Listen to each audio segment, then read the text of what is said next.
Right. All right. So where's Watson going? Like, as the time we're recording this, people might listen to this afterwards and be like, well, why would you guys talk about that and predict it? Where is he going? I really have a hunch he's going to end up in Atlanta.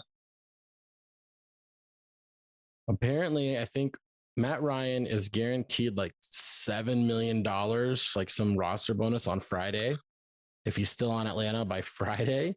And they haven't restructured anything for his contract yet, which is interesting. I think he's going to Atlanta as well. He's from Georgia. It makes sense. They're talking about bringing in Jarvis Landry. Who knows? Maybe they'll reunite with Julio. I don't know. I think the Saints make a lot of sense for him too. He probably can go to New Orleans. I just want to know, because I want Carolina to be able to go out into free agency and just do what they want to do and to just like move on, like make a decision already. Like apparently Carolina and New Orleans have already sent offers. Ask Atlanta to send over their best offer and then say, Watson, do you want to go to any of these? And if he says yes, then pick the best offer and just get the deal done. Yeah. I think the dragging it out is what's killing me. I mean, it's like, it's worse than asking a woman where she wants to eat. Not easy there. A lot of people don't know where they want to eat. But anyways, welcome on in to Second and Short. Here at Second and Short, we have the Cheap Seats Fantasy and Dynasty podcast with your host, Tyler Lauder, joined with our Dynasty expert over on the coast, Jason. Jason, how you been doing, man? How you feeling about some of your signings for your Giants? You talked about maybe you guys got a new starting quarterback in free agency.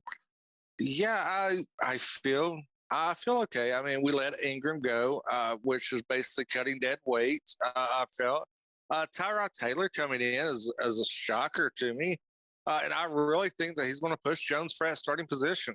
I mean, whenever Tyrod Taylor is in a situation, whoever ends up playing behind him ends up doing pretty well. So maybe if Jones is the backup when the season starts, 3 weeks in, Jones will just somehow be better because he has Tyrod in front of him.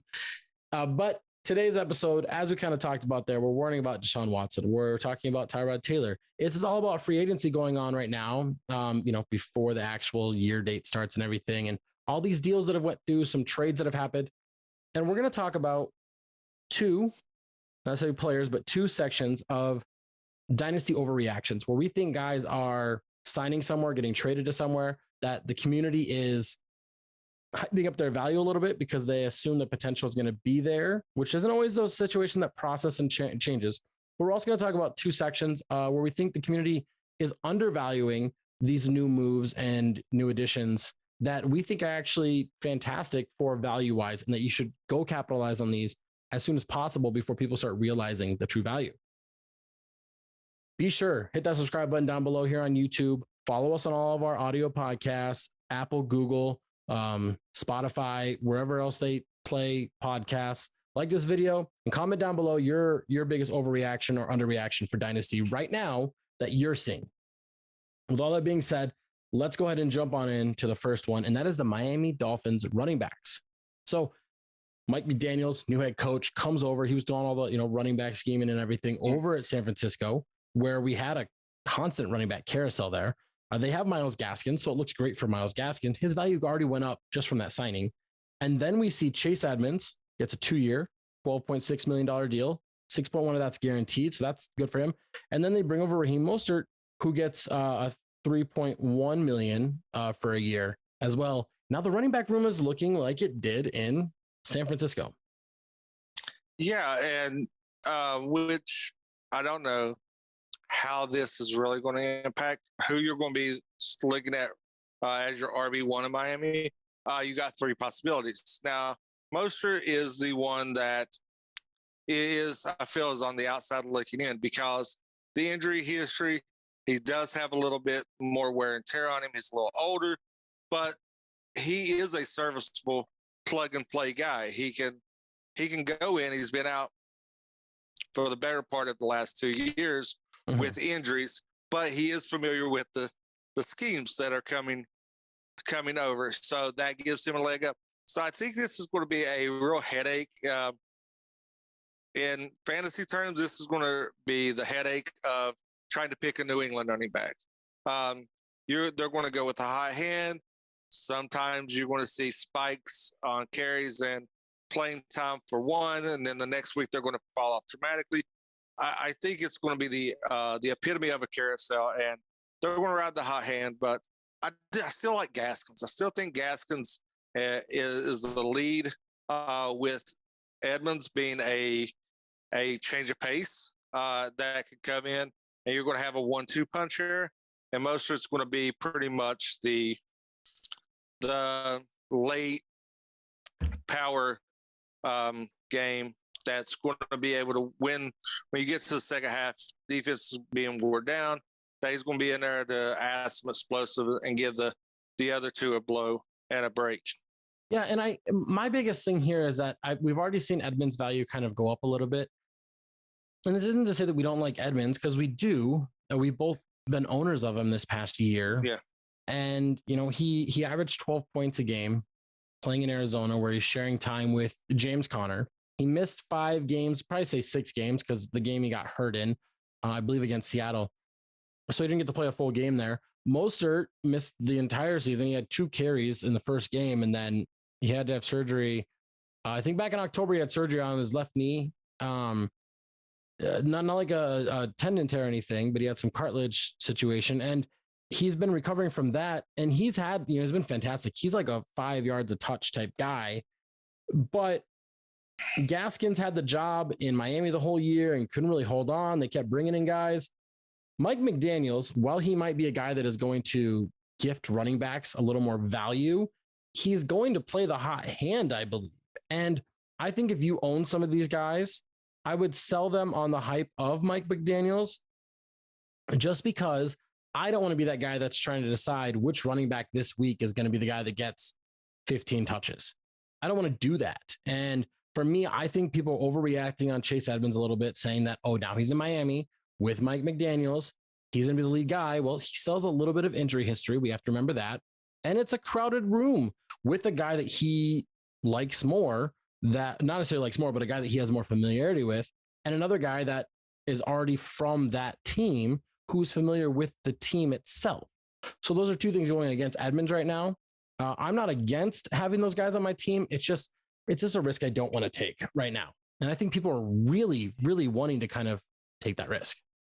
And a good thing about this is you could go out if you do not have both of them, which I do share 2 leagues that I own both. You can go out and find the owner of the other one and sell to them. Hey, look, you want that security, and try to sell off and get some value out of it, and save yourself the headache.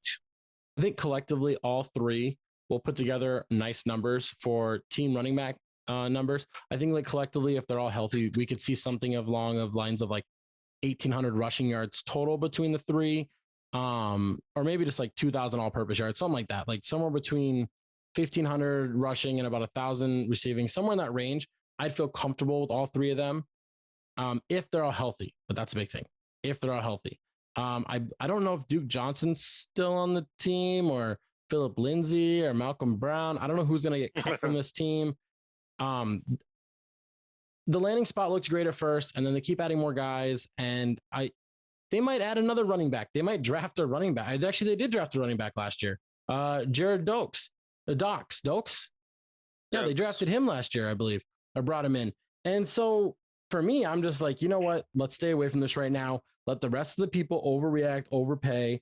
Maybe potentially you can, I don't know, trade somebody away and get some good value for him.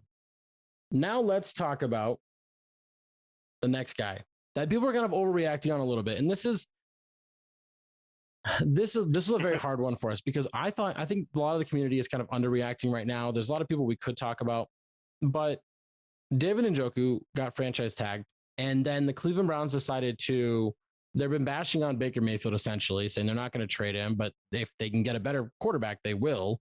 But no, they're not going to trade him. He's our guy. Then they let go of Landry after not being able to work out a restructure deal. They traded away OBJ during the season, or cut OBJ during the season. They just released Austin Hooper. They've been in trade talks saying, and I've seen names of like Kareem Hunt's part of packages that get sent out. So we sit here and we go, well, then Njoku's going to feast, right? Because they bring in Amari Cooper in a trade. And then the next pass catcher is him or Donovan Peoples-Jones. Like Rashad Higgins just left as well. So, I mean, to the moon, right? And he had 36 catches for 475 yards, 4 touchdowns. And he did all that in 15 games. Problem is we have to remember this is still Cleveland, who is still going to run the ball with Chubb a fair amount. They're still going to try and move the ball on the ground first. Then they're going to pass in short yard situations potentially to him. They're probably going to add another tight end. I mean, they had over 400 rushing attempts last year. Talk about it. Yeah. And, if Hunt stays, that he's a great pass catcher out of the backfield. So that's going to take targets. Njoku, I used to be a truther. I'm not going to lie. I used to be a truther way back in the day. But then since his injury, his wrist injury, he's not been the same player.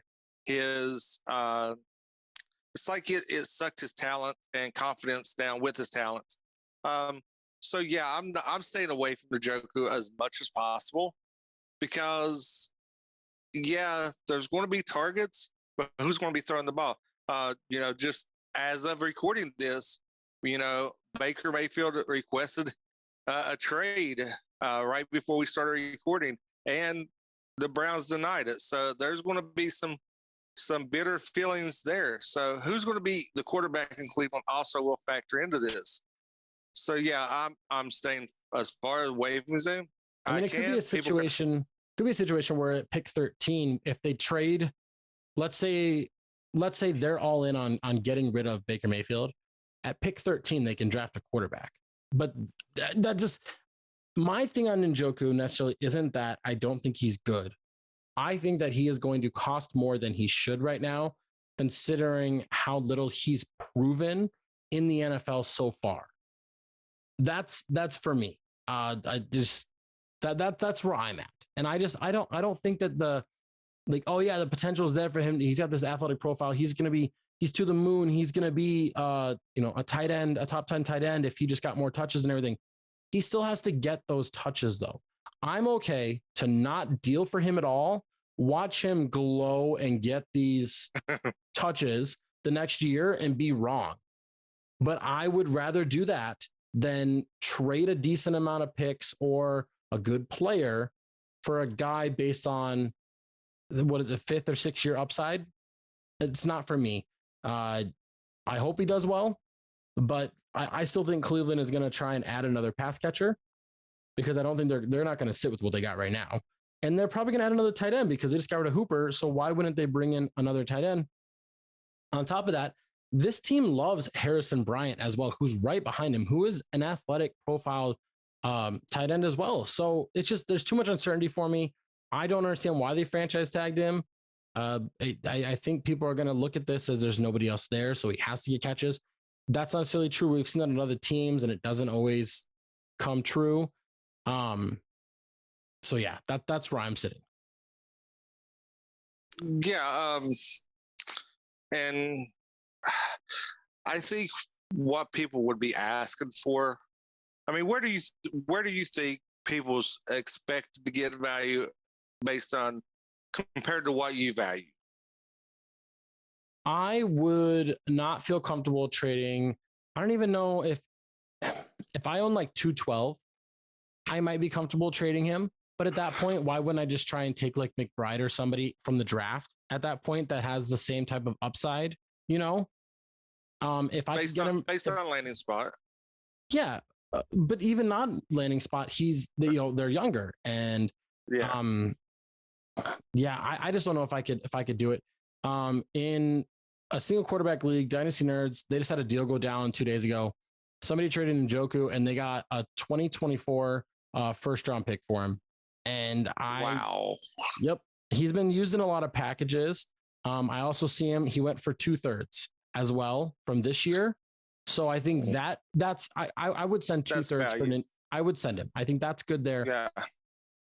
The guy that got a first, I saw somebody got DK Metcalf and they traded away Njoku and a late first this year and they got Metcalf.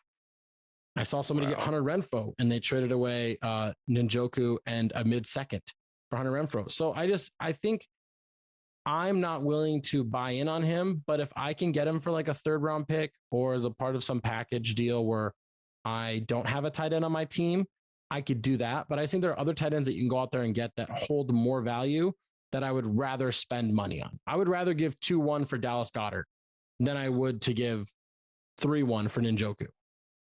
Yeah, that's I'm right there with you. I think the highest I would go on Njoku is 210. The 210 to 3 range is where I have him. But I mean, if you can get him as a throw in on a deal where you just need the depth at tight end, I think you can get him fair market value as a throw in. What I would be comfortable with. Yeah. Now let's switch over, and we are going to go into Superflex mode, and we're going to talk about a quarterback. We're going to talk about people that are getting undervalued right now. And we're going to start with quarterback Carson Wentz getting traded from the Indianapolis Colts to the Washington Commanders. This is a guy that for some reason is going to an offense that, let's look at statistically.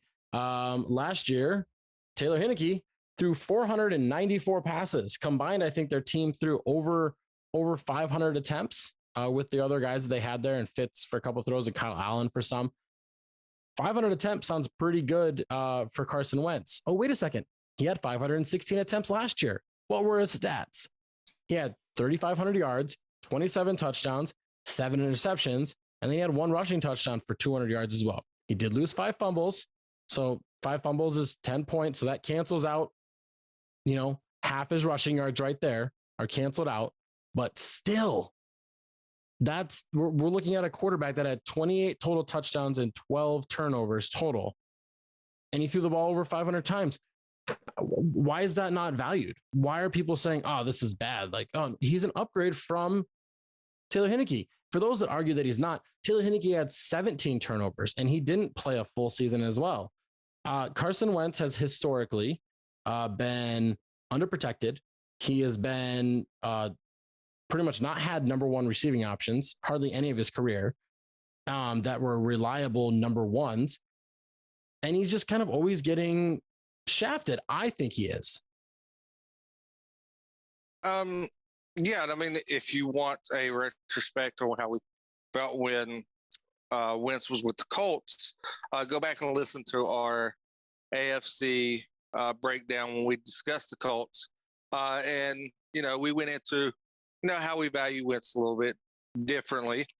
But yes, since him moving to Washington, I think it's upgraded his value. McLaurin gives him a young, true 1 week in, week out. Downgraded the running back because you're downgraded from Taylor to Gibson. Naturally, yes. But also, I think Logan Thomas at tight end is an upgrade. So, yeah, I mean, I think him going into this this Washington team, I think that it ticks him up into that higher QB2 range that he can produce. Mm-hmm. So I'm definitely trying to get Wentz. And I just sold Wentz off, ironically, but I got it. It was a 1. He was my QB4, so I got a decent return in the Superflex. I feel because I was really lacking at running back depth. I had 3 running backs. Yeah. So I thought I got a decent return because I got the depth that I can plug and play. But him being my QB4, he was expendable. So I'm buying him where I can and definitely holding him. Another thing is that the Washington Commanders didn't have to give up a 1st-round pick for him, which means they still hold the number 11 pick. I believe it's either 11 or 12. Yeah, number 11. They hold the number 11 pick. And the last time I checked, this is a pretty good wide receiver class as well. So you can't tell me that maybe Garrett Wilson is there or the other Ohio State receiver, Chris Olave falls there, Treylon Burks. Maybe they get Drake London. Boom, their receiving group already looks better. It looks better. Michael Pittman had a chance to be a true number 1 and he couldn't deliver. Alshon Jeffrey couldn't stay healthy. And with Logan Thomas there, who we know is, a pretty good receiving tight end when healthy. Carson Wentz does pretty well with tight ends as well. He made Mo Alley Cox kind of look pretty good, in the spare time he had, enough to get Mo Alley Cox a decent contract to make it over 10 million over the next couple of years. And I just think that Carson Wentz, who just finished in quarterback leagues as the quarterback 13 for most leagues, he was borderline a quarterback 1. He's getting looked at like he's not. Some recent trades that just happened with him, I'm going to show you, and these are in Superflex based on Dynasty Nerds. They kind of show you this little from their Dynasty GM. These are trades that have happened on my fantasy league or Sleeper over the past. It tells me a date too. I'm just going to pull bad ones because there's some that are pretty decent, but he went for a second and a third this year in a Superflex. He went for KJ Osborne, straight up for KJ Osborne. He went for Sam Darnold in a second and Robbie Anderson, which right there just showing you. And he went for Dawson Knox. He went for a second. Do you see what I'm saying right here? Nobody can tell me that he's valued properly when he's going to a situation that throws just as much as he was just throwing. And he produced almost quarterback 1 numbers, but now he gets a more talented pass catching crew. And the team has a first round pick and they can add to that. And they kept JD McKissick, which was huge for them because he's a nice patch catching running back for him to use as well. So while he doesn't have Jonathan Taylor, we can say that Gibson and McKissick can do a decent enough job to fill in that role. And the offensive line in Washington has always been known as being pretty decent. With all that being said, I think that you should go out and buy Carson Wentz right now. If you're in one of those leagues that somebody has him and is like, nah, he's not anything. Like, I think you could, if your team is bad at quarterback in QB1s, he could be a starting quarterback for you. People aren't valuing him, and I don't understand why. I don't get it. All right, so the direct quarterback comparison on Dynasty Process is Davis Mills, which I think is a very off the mark comparison. and I like Davis Mills. I think Davis Mills is a solid pocket passer. Okay. That can develop. I think he's very raw.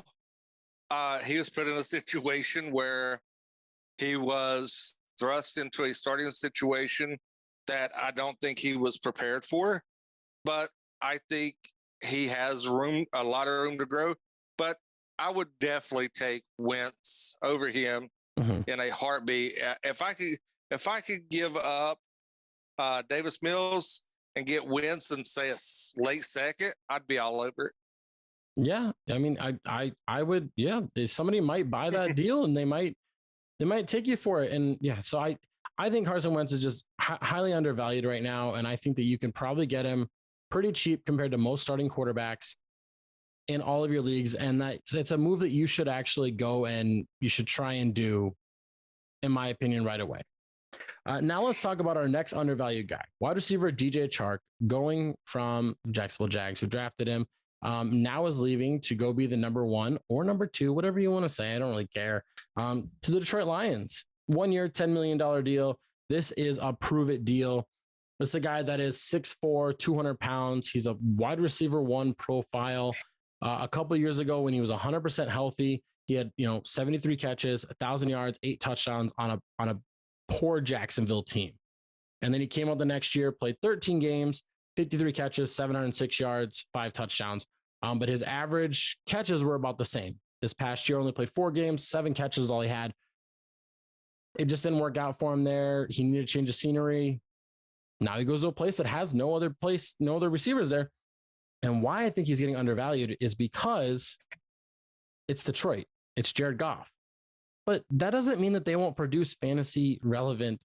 Yeah, and if you look at Detroit, and a lot of people are selling them short. I mean, they have talent. They are Swift, Goff, St. Brown emerged at the tail end of the season, and Khalif Raymond did pretty well for him. Yeah, and you have Hawkinson, who is a solid. They've got talent. I think this is a nice addition to elevate that team a little bit more. They've got definite playmakers on the offensive side. And their defense is not great. So they're going to be in shootouts. You're going to get garbage time points. And Chark is a player that can extend the field, spread the field out, make those big plays, and also open up the underneath for the other players. So yes, I think it's a solid asset that you could add for maybe a mid-second or this year, or even a second next, and benefit from and plug him in as a definite cog into your flex position and benefit from. And the move was also nice too, because I think we know that Detroit is going to go pass rusher with their very first pick. Like, we know that. And they were in position to draft a receiver at the very end. Now, they might still draft a receiver at 32, but I think they don't have to anymore, which is pretty nice, because now what they can do is they can address another need defensively, and they can just get a cornerback right there. And then at the 2 picks later in the second round, they can draft any other needs they have there, and they can move forward. And I think what's going to happen is that Chark is going to come in, and he's going to be opposite of Amon-Ra St. Brown. We're going to see Caleb Freeman, who they re-signed, come in as the number 3 or 4 guy. And then if they draft a guy, that's going to be used as kind of like a bridge between Chark leaving next year and signing there, because this is a one-stop destination in my eyes for Chark before he moves on to another team and signs a big contract. That's what I think he's going to do. And so I think this allows Detroit to avoid the wide receiver position as early as they were going to prior. And they could probably wait till the second or later to get a receiver in a deep draft. Yeah, a very wide receiver rich draft that you can find diamonds in the rough. You can find project wide receivers that can learn and develop, that has the raw talent. I think this is a great wide receiver class for Detroit. Yeah, to be able to develop somebody in that role to take over after. And we don't know. Chark could like being in Detroit and stay. This is true. And then you look at it from that perspective. You shore up the defense, maybe add some help on the offensive line, and Detroit is no longer the joke of the NFL. I mean, and there are other receivers that have some 6'2" and higher size that they can get like the third round, like Romeo Doubs and Jalen Tolbert and Pickens out of Georgia. There's some guys that have some nice size that could fall into the top of the third round, maybe late in the second, where they can move up, that I think profile size wise the same as Chark, tall, lengthy guys that are 200 or lower. And that I think they could develop under Chark. Chark right now is running into a situation where the Lions are not going to be winning a lot of games. They're going to be losing. If they're going to be losing, they're going to be throwing. If they're going to be throwing, they're going to throw somebody. Chark is more talented than anybody else on that roster, sans Amon-Ra St. Brown. And I just think that he's going to provide you great value, and you can get him pretty cheap. People are going to dog on this because of Goff. They're going to dog on it because of the Lions. They're going to dog on it because Chark didn't play really last year. He only played 4 games, but it was sparingly. He was on a snap counts and everything. So why would he be able to develop? Okay, Allen Robinson was once a guy that did really well in Jacksonville, then was kind of hurt and didn't really do so well. And everybody's like, it was a one-year wonder thing. Then he goes to Chicago and does well. Chark's going to do the same thing. That's what I believe. He's going to do the same thing. Buy on him now before his value jumps up, and you can probably get him very cheap. And actually, let's find out how cheap you can get DJ Chark. Unprofessional of me, I should have this prepared. But DJ Chark, actually, I think we already looked at this.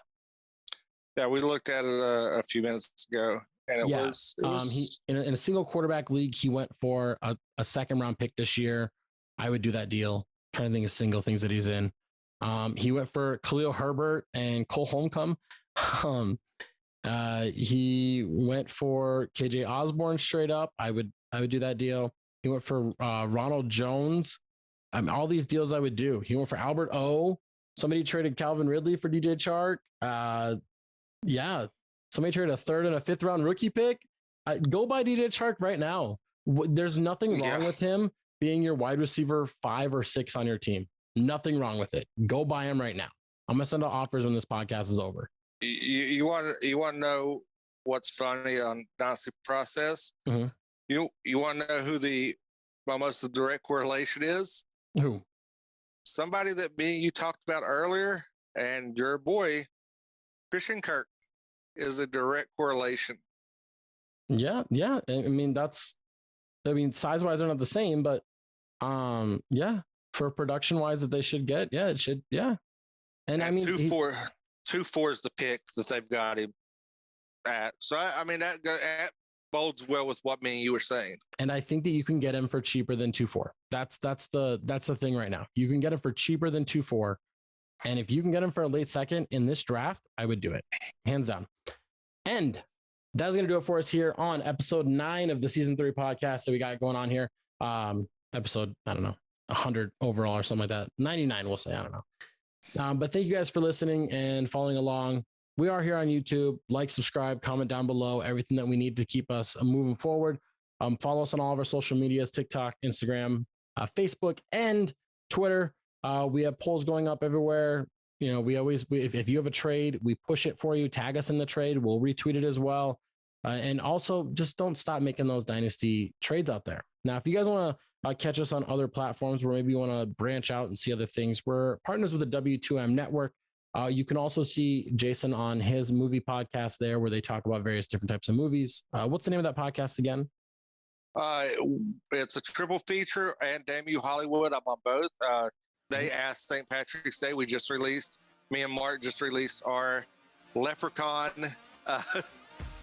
on trial, which we defended the very first Leprechaun, Jennifer Aniston's breakout movie. It was a fun podcast.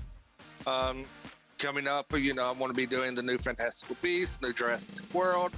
Talking about everything we got movies. Yeah. Everything movies there. If you want to hear opinions from them on their movies, they will review the movie for you, maybe give you a little insight before you actually watch the movie. Check on me. I'm on Love War Challengers podcast, talking about the reality TV show from MTV, The Challenge. With all that being said, thank you guys for listening, and make those deals. Make those deals right now. Anybody's overreacting, take advantage of it. They're underreacting, take advantage of it. Don't trape anybody, but take advantage of it.